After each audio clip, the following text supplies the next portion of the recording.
Olá, como estão vocês? Tudo bem? A partir de agora estamos juntos aqui no programa Visão Trabalhista em Debate. Eu lembro a você, telespectador, que a sua participação é fundamental para nós. Então, acesse o nosso e-mail e participe visãoemdebate@ig.com.br. E não se esqueça, este programa é uma realização do Sindicato dos Metalúrgicos de Osasco e região. Sindicato esse que oferece para você e para a sua família inúmeras oportunidades. Venha conhecer os projetos do sindicato que está pertinho de você, na rua Erasmo Braga, número 310. O telefone está aí no seu vídeo, 3651-7200.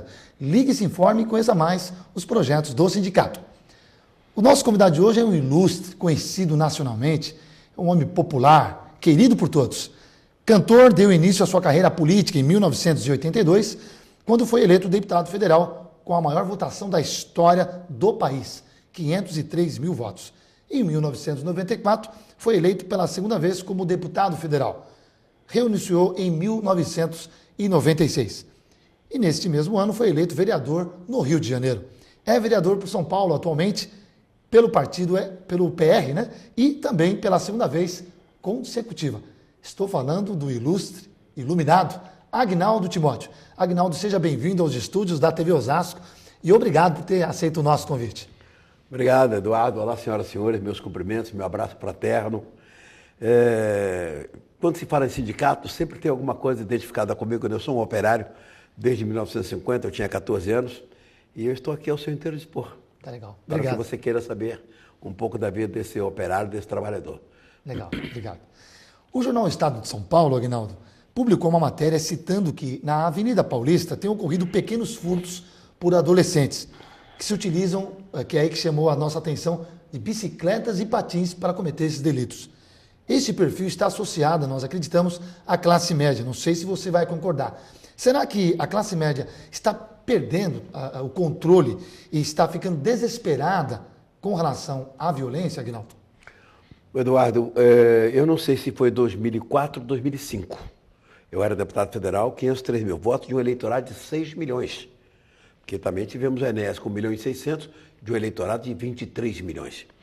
E parece que foi 1984, 85, eu procurei o Silvio Santos e entreguei a ele uma fita em que eu abordava a necessidade dos governantes e dos comunicadores, dos donos das empresas de comunicação, encontrarem uma linguagem que fosse facilmente absorvível pelos jovens. Porque eu havia subido o Morro do Borel para ajudar um candidato a presidente da associação, José Ivan. E lá, subindo a pé e tal, eu vi muito menino armado, 1985. Cheguei em Brasília e chamei a atenção dos governantes. Era o aparente regime militar. O regime militar que me deixou xingar, que me deixou esbravejar, que nunca me prenderam, porque realmente eu nunca os xinguei. Eu xingava a situação ou as dificuldades. E depois, então, do Silvio Santos, eu fui para o doutor Roberto Marinho, foi para o pessoal da família, que é comandante, que é proprietária da Band, na Record, eu fui procurar todos eles.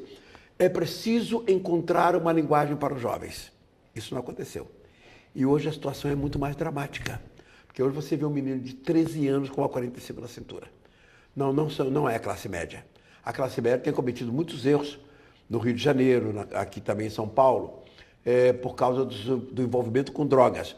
Mas esses assaltos de bicicleta são meninos que vêm de áreas periféricas, evidentemente que são minorias absolutas, poucos garotos cometem esse tipo de crime que não representa nada, que não leva a nada, que não estabiliza ninguém. Mas é uma situação que eu volto a dizer, falta de conversar com os jovens. Falar em jovens, dentro desse tema, Agnaldo, em Peruíbe, na Baixada Santista, foi implantado o toque de recolher a partir das 10 horas para adolescentes abaixo de 16 anos. Isso fere a Constituição brasileira, todos nós sabemos. Taboão da Serra, um município próximo aqui da gente, iniciou uma discussão nesse caso. Qual é a sua opinião, Agnaldo Timóteo? Está inserido no que eu acabo de dizer.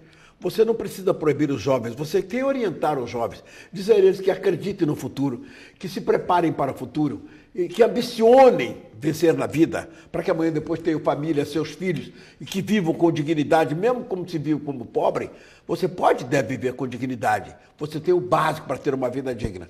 Isso, lamentavelmente, não ocorre. Não estão encontrando uma oratória. O netinho de Paulo acaba de ser eleito com 80 mil votos para vereador, porque ele buscou a linguagem da rapaziada da Zona Leste.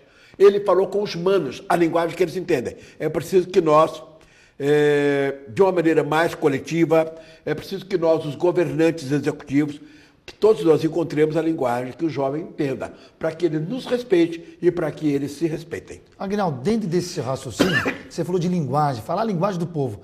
Foi mais ou menos isso que aconteceu com a derrota do Maluf nas suas eleições, nas suas pretensões? Lamentavelmente, sim. Dr. Paulo Maluf, há uns anos atrás, eu falei, Dr. Paulo, o senhor é um homem que fala 8 idiomas, mas precisa aprender a falar a linguagem do povo. E não tem jeito. O Dr. Paulo não teve coragem de enfrentar a Rede Globo, permitiu sempre que a Rede Globo massacrasse, e você, eleitor do Paulo, foi profundamente desonesto com o Dr. Paulo, profundamente deselegante, traidor, porque você preferiu acreditar numa emissora de televisão que não gosta dele, a observar o que ele fez para você na sua região, em toda essa cidade fantástica aqui, não, também Osasco, também todas as regiões, todo o estado de São Paulo, mas a capital foi muito beneficiada pelo Paulo Maluf. Lamentavelmente, o Dr. Paulo Maluf foi esquecido pelo seu eleitor. E olha, é bom lembrar que ele nasceu milionário, cresceu milionário e é milionário. Hoje, muito menos do que há 30 anos atrás. Mas continua milionário, dono de uma empresa poderosa que vende para mais de 80 países. O eleitor do Paulo foi profundamente deselegante com ele. Qual é a sua relação política, Aguinaldo, em relação aos candidatos ao governo de São Paulo? Bom, eu tenho muito bom relacionamento com o Kassab. Kassab hoje não é só o prefeito de São Paulo. Kassab é uma celebridade política. Kassab hoje é uma referência nacional, né? Não do partido, ele, Kassab.